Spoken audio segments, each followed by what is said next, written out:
News18ನ digital ಕಂಟೆಂಟ್ಗೆ ತಮಗೆಲ್ಲ ಆತ್ಮೀಯವಾದಂತಹ ಸ್ವಾಗತ.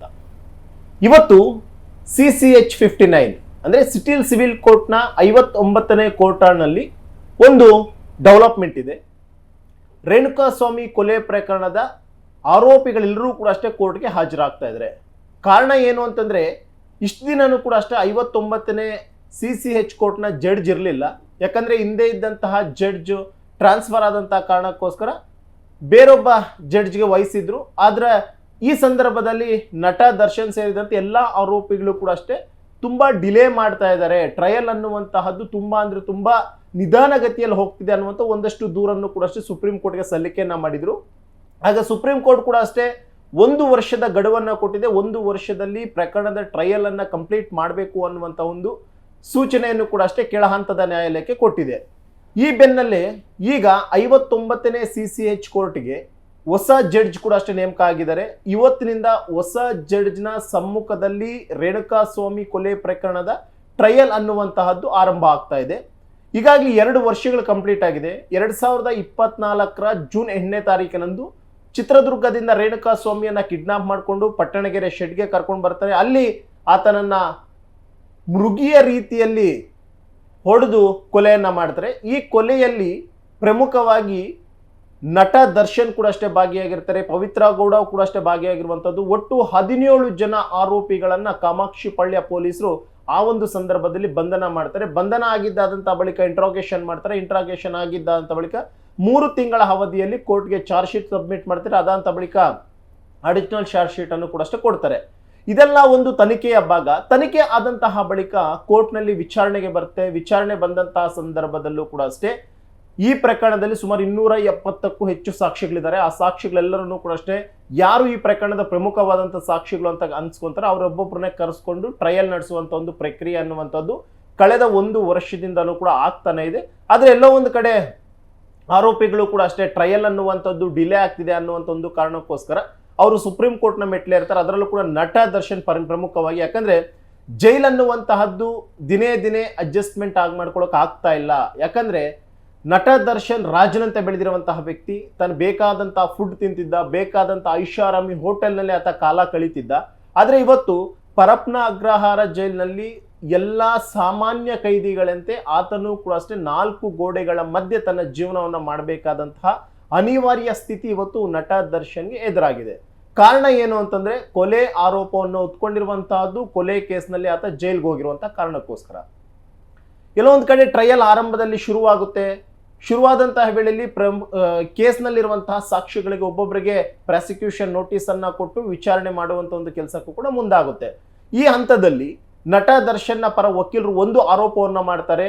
Trial ಅನ್ನುವಂತಹದ್ದು ತುಂಬಾ ಡಿಲೇ ಮಾಡ್ತಾ ಇದ್ದಾರೆ. ಯಾಕಂದ್ರೆ ಈ ಒಂದು ಕೊಲೆ ಪ್ರಕರಣದಲ್ಲಿ ಸುಮಾರು 260ಕ್ಕೂ ಹೆಚ್ಚು ಸಾಕ್ಷಿಗಳಿದ್ದಾರೆ. 260ಕ್ಕೂ ಹೆಚ್ಚು ಸಾಕ್ಷಿಗಳನ್ನ ಯಾವ ಟೈಮ್ಗೆ ಇವರು ಕಂಪ್ಲೀಟ್ ಮಾಡ್ತಾರೆ? ಆ ಒಂದು ಕಾರಣಕ್ಕೋಸ್ಕರ ನಟ ದರ್ಶನ್ಗೆ ಜಾಮೀನನ್ನ ಕೊಡಿ ಅಂತೇಳಿ ಸುಪ್ರೀಂ ಕೋರ್ಟ್ನ ಮೊರೆ ಹೋಗ್ತಾರೆ. ಸುಪ್ರೀಂ ಕೋರ್ಟ್ಗೆ ಹೋದಂತಹ ವೇಳೆಯಲ್ಲಿ ಕೂಡ ಅಷ್ಟೇ ಸುಪ್ರೀಂ ಕೋರ್ಟ್ ಈ ಒಂದು ಕೊಲೆ ಕೇಸ್ ಯಾವ ಹಂತದಲ್ಲಿದೆ, ಯಾವ ಕೋರ್ಟ್ನಲ್ಲಿ ಒಂದು ಕೊಲೆ ಕೇಸ್ನ ವಿಚಾರಣೆ ಆಗ್ತಿದೆ ಅಂತ ಹೇಳ್ಬಿಟ್ಟು ರಾಜ್ಯ ಸರ್ಕಾರಕ್ಕೂ ಕೂಡ ನೋಟಿಸ್ ಕೊಟ್ಟಿತ್ತು. ಜೊತೆಗೆ ಈ ಟ್ರಯಲ್ ನಡೀತಿದ್ದಂತಹ ಕೋರ್ಟ್ಗೂ ಕೂಡ ನೋಟಿಸ್ ಕೊಟ್ಟಿತ್ತು. ಜೊತೆಗೆ ಒಂದಷ್ಟು ಪ್ರಶ್ನೆಗಳನ್ನ ಕೇಳಿತ್ತು. ಯಾವ ಕಾರಣಕ್ಕೋಸ್ಕರ ಟ್ರಯಲ್ ಅನ್ನುವಂಥದ್ದು ಡಿಲೇ ಆಗ್ತಾ ಇದೆ ಅನ್ನುವಂಥದ್ರ ಬಗ್ಗೆಯೂ ಕೂಡ ಅಷ್ಟೇ ರಿಪೋರ್ಟ್ ಕೊಡಿ ಅಂತ ಹೇಳ್ಬಿಟ್ಟು ಕೆಳ ಹಂತದ ನ್ಯಾಯಾಲಯಕ್ಕೆ ನೇರವಾಗಿ ಸುಪ್ರೀಂ ಕೋರ್ಟ್ ಒಂದು ನೋಟಿಸ್ ಅನ್ನು ಅವತ್ತು ಕೊಟ್ಟಿತ್ತು. ಇದಕ್ಕೆ ಕೆಳ ಹಂತದ ನ್ಯಾಯಾಲಯವು ಕೂಡ ಅಷ್ಟೇ ಒಂದು ರಿಪ್ಲೈ ಮಾಡುತ್ತೆ. ನಮ್ಮ ಒಂದು ಕೋರ್ಟ್ ಹಾಲ್ನಲ್ಲಿ ಸಾಕಷ್ಟು ಪ್ರಕರಣಗಳಿದಾವೆ. ಇದು ನಮ್ಮ ಕೋರ್ಟ್ ಹಾಲ್ನಲ್ಲ ಪ್ರಕರಣ ಅಲ್ಲ, ಬೇರೊಂದು ಕೋರ್ಟ್ ಹಾಲ್ನಲ್ಲಿ ಜಡ್ಜ್ ಇಲ್ಲದ ಕಾರಣಕ್ಕೋಸ್ಕರ ನಾವು ಇದನ್ನ ಅಡಿಷನಲ್ ಆಗಿ ಮಾಡ್ತಾ ಇದ್ದೀವಿ. ಜೊತೆಗೆ ವಾರದಲ್ಲಿ 2 ದಿನಗಳ ಕಾಲ ಟ್ರಯಲ್ ಕೂಡ ಅಷ್ಟೇ ಮಾಡ್ತಾ ಇದ್ದೀವಿ ಅನ್ನುವಂಥ ಒಂದು ರಿಪೋರ್ಟ್ ಅನ್ನು ಕೊಡ್ತಾರೆ. ಇದನ್ನ ಸುಪ್ರೀಂ ಕೋರ್ಟ್ ಬಹಳ ಸೀರಿಯಸ್ ಆಗಿ ತಗೊಳುತ್ತೆ. ಯಾಕಂದ್ರೆ ಯಾವುದೇ ಒಂದು ಕೇಸನ್ನ ಆದಷ್ಟು ಬೇಗ ಆರೋಪಿಗಳಿಗೆ ಶಿಕ್ಷೆ ಮಾಡುವಂತಹದ್ದು ಕೋರ್ಟ್ನ ಒಂದು ಕೆಲಸ. ಯಾಕಂದ್ರೆ ಅದರಲ್ಲಿ ಅವ್ರ ಇನ್ವಾಲ್ವ್ಮೆಂಟ್ ಇದಾರಾ ಇಲ್ವಾ ಅನ್ನುವಂಥದ್ದು ಸೆಕೆಂಡ್ರಿ. ಒಂದು ವೇಳೆ ಏನಾದ್ರೂ ಇನ್ವಾಲ್ವ್ಮೆಂಟ್ ಇತ್ತು ಅಂತಂದ್ರೆ ಅವರು ಮಾಡಿದಂತಹ ತಪ್ಪಿಗೆ ಶಿಕ್ಷೆಯನ್ನು ಅನುಭವಿಸಬೇಕು ಅನ್ನುವಂಥದ್ದು ಒಂದು ರೀತಿ. ಒಂದು ವೇಳೆ ಏನಾದರೂ ಹೌದು ನಿರಪರಾಧಿಗಳಾಗಿದ್ರೂ ಕೂಡ ಅಷ್ಟೇ ಅವರು ಪ್ರಕರಣದ ಟ್ರಯಲ್ ಆಗ್ತಿರುವಂಥ ಕಾರಣಕ್ಕೋಸ್ಕರ ಜೈಲಲ್ಲಿದ್ದಾರೆ ಅನ್ನೋಂಥ ವೇಳೆಯಲ್ಲಿ ಅವನ್ನ ಬಿಡುಗಡೆ ಮಾಡಬೇಕು ಅನ್ನುವಂಥ ನಿಟ್ಟಿನಲ್ಲೂ ಕೂಡ ಅಷ್ಟೇ ಸುಪ್ರೀಂ ಕೋರ್ಟ್ ಇದನ್ನ ಬಹಳ ಸೀರಿಯಸ್ ಆಗಿ ತಗೊಂಡ್ಬಿಟ್ಟು ಕೆಳ ಹಂತದ ನ್ಯಾಯಾಲಯ ಕೇಳುತ್ತೆ. ಇದಾದಂಥ ಬಳಿಕ ಸುಪ್ರೀಂ ಕೋರ್ಟ್ ಹೇಳುತ್ತೆ 1 ವರ್ಷದ ಕಾಲ ಟೈಮ್ ಕೊಡ್ತಾ ಇದ್ದೀವಿ. 1 ವರ್ಷದಲ್ಲಿ ಈ ಒಂದು ಪ್ರಕರಣದ ಕಂಪ್ಲೀಟ್ ಆದಂತಹ ಟ್ರಯಲ್ ಅನ್ನು ಕಂಪ್ಲೀಟ್ ಮಾಡಬೇಕು. ಟ್ರಯಲ್ ಕಂಪ್ಲೀಟ್ ಮಾಡಿ ಆದೇಶವನ್ನು ಕೊಡುವಂತೆ ಒಂದು ಸೂಚನೆಯನ್ನು ಕೂಡ ಅಷ್ಟೇ ಕೊಡುತ್ತೆ. ಒಂದು ವೇಳೆ ಏನಾದರೂ 1 ವರ್ಷ ಆದಂತಹ ಸಂದರ್ಭದಲ್ಲಿ ಈ ಕೇಸ್ನ ಟ್ರಯಲ್ ಮುಗಿಸಿಲ್ಲ ಅಂತಂದ್ರೆ ಆರೋಪಿಗಳಿಗೆ ನಾವು ಜಾಮೀನನ್ನು ಕೊಡ್ತೀವಿ ಅನ್ನುವಂಥ ಒಂದು ಆದೇಶವನ್ನು ಸುಪ್ರೀಂ ಕೋರ್ಟ್ ಕೊಡುತ್ತೆ. ಇದಾದಂಥ ಬಳಿಕ ಈಗ ಹೊಸದಾಗಿ 59ನೇ CCH ಕೋರ್ಟ್ಗೆ ಸುಜಾತ ಮಡಿವಾಳಪ್ಪ ಅನ್ನುವಂಥ ಜಡ್ಜನ್ನು ನೇಮಕ ಮಾಡಿದರೆ. ಸುಜಾತ ಮಡಿವಾಳಪ್ಪ ಅನ್ನುವಂಥ ಜಡ್ಜ್ನ ಮುಂದೆ ಇವತ್ತಿನಿಂದ ಅಧಿಕೃತವಾದಂತಹ ಒಂದು ಟ್ರಯಲ್ ಅನ್ನುವಂಥದ್ದು ಬರ್ತಾ ಇದೆ. ಅದರಲ್ಲೂ ಕೂಡ ಈಗಾಗಲೇ ಒಂದಷ್ಟು ಜನ ಸಾಕ್ಷಿಗಳನ್ನು ವಿಚಾರಣೆ ಮಾಡಿದ್ದಾರೆ.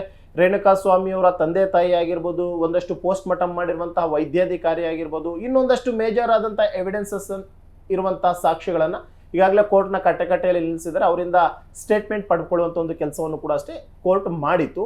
ಈಗ 59ನೇ CCH ಅಧಿಕೃತವಾಗಿ ಜಡ್ಜ್ ಬಂದಿರುವಂತಹ ನಿಟ್ಟಿನಲ್ಲಿ ಇವತ್ತು ನಟ ದರ್ಶನ್, ಪವಿತ್ರ ಗೌಡ ಸೇರಿದಂತೆ ಎಲ್ಲ ಆರೋಪಿಗಳು ಕೂಡ ಅಷ್ಟೇ ಇವತ್ತು ಕೋರ್ಟ್ಗೆ ಕಡ್ಡಾಯವಾಗಿ ಹಾಜರಾಗಬೇಕು.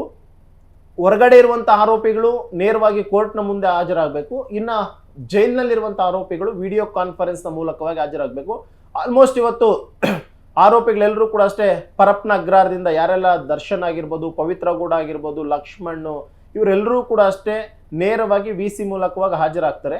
ಇವತ್ತು ಅವರು ಹೇಳ್ತಾರೆ, ಇವತ್ತಿಂದ ಅಧಿಕೃತವಾಗಿ ಈ ಒಂದು 59ನೇ CCHನ ಜಡ್ಜ್ ನಾನಾಗಿದ್ದೀನಿ, ನನ್ನ ಮುಂದೆ ಇನ್ನು ಮುಂದೆ ಕೋರ್ಟ್ನ ಪ್ರಕ್ರಿಯೆಗಳೆಲ್ಲವೂ ಅಂದರೆ ಟ್ರಯಲ್ನ ಪ್ರಕ್ರಿಯೆಗಳೆಲ್ಲವೂ ಕೂಡ ಅಷ್ಟೇ ನಡೆಯುತ್ತೆ ಅಂತಲೇ ಹೇಳ್ತಾರೆ.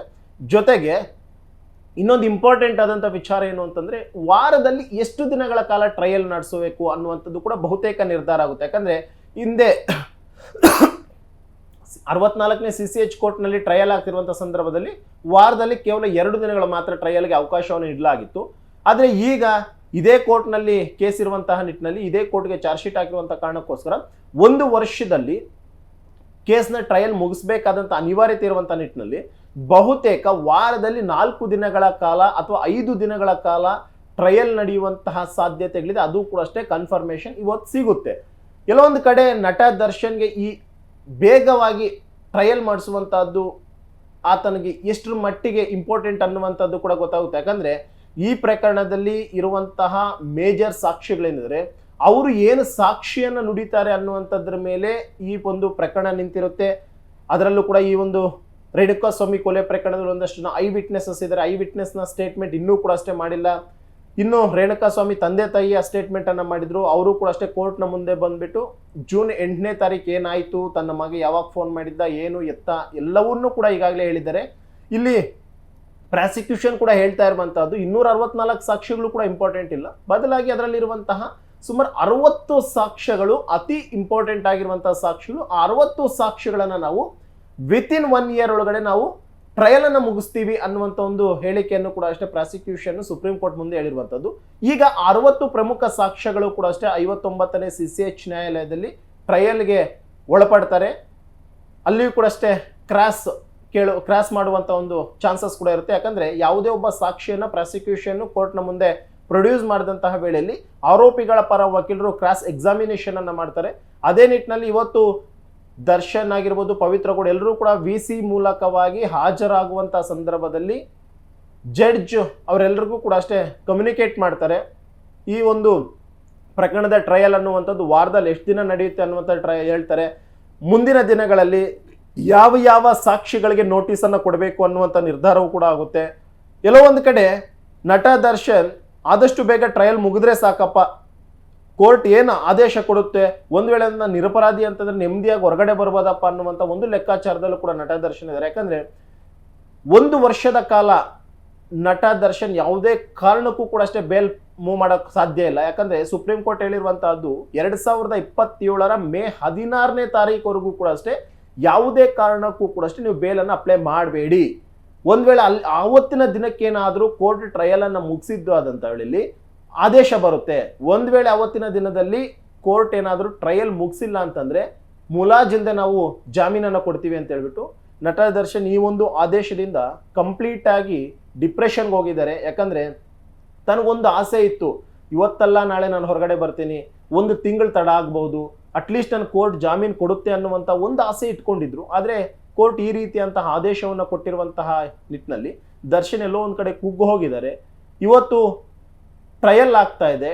ಟ್ರಯಲ್ ಆರಂಭದಲ್ಲಿ ನಟ ದರ್ಶನ್ ವಿಡಿಯೋ ಕಾನ್ಫರೆನ್ಸ್ ಮೂಲಕವಾಗಿ ಹಾಜರಾಗ್ತಾರೆ. ಅಲ್ಲಿ ಇನ್ನೇನಾದ್ರೂ ಜಡ್ಜ್ಗೆ ಹೇಳುವಂಥದ್ದು ಇದೆಯಾ, ಇನ್ನೇನಾದ್ರೂ ಮನವಿಯನ್ನ ಮಾಡ್ಕೊಳ್ತಾರ ಅನ್ನುವಂಥದ್ದು ಇವತ್ತಿನ ಕೋರ್ಟ್ನ ಡೆವಲಪ್ಮೆಂಟ್ ಅಲ್ಲಿ ಗೊತ್ತಾಗ್ಲಿರುವಂತಹದ್ದು. ನಿರ್ಭೀತ, ನಿಷ್ಪಕ್ಷಪಾತ, ವಿಶ್ವಾಸಾರ್ಹ ಸುದ್ದಿಗಳಿಗೆ ಮತ್ತೊಂದು ಹೆಸರಾಗಿರುವ ನ್ಯೂಸ್ 18 ಕನ್ನಡ ಈಗ ಆಪ್ನಲ್ಲೂ ಲಭ್ಯವಿದೆ. ದಯವಿಟ್ಟು ಇಲ್ಲಿರುವ QR ಕೋಡ್ ಸ್ಕ್ಯಾನ್ ಮಾಡಿಕೊಂಡು ಆಪ್ ಡೌನ್ಲೋಡ್ ಮಾಡೋದನ್ನ ಮರಿಬೇಡಿ. ನಿಮ್ಮ ಬೆಂಬಲ ಹೀಗೆ ಸದಾ ನಮ್ಮೊಂದಿಗಿರಲಿ. ಧನ್ಯವಾದ.